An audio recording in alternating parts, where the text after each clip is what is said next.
এনেকুৱা অদ্ভুত সপোন দেখাটো অখিল গগৈৰ পুৰণা এটা বেমাৰ আৰু সেই বেমাৰৰ তেওঁ মানে চিকাৰ হৈছে এতিয়াও। ভাল সপোন দেখিব লাগে, কিন্তু সপোনবিলাক বাস্তৱ হোৱা সপোন দেখিব লাগে।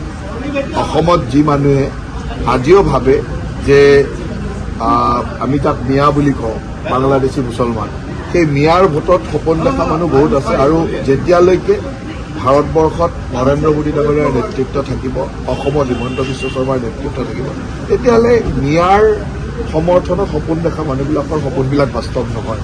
আৰু সেইটো বন্ধ কৰিবৰ কাৰণে আমাৰ চৰকাৰ।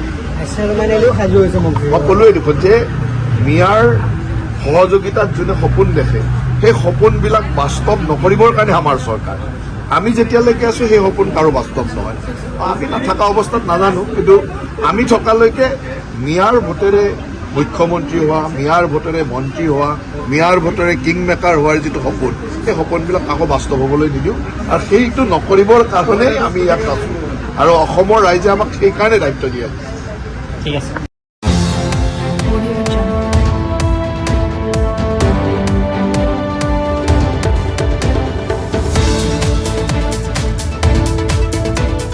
নিউজ ডেস্ক ৰিপোৰ্ট ইত্যাদি A to Z।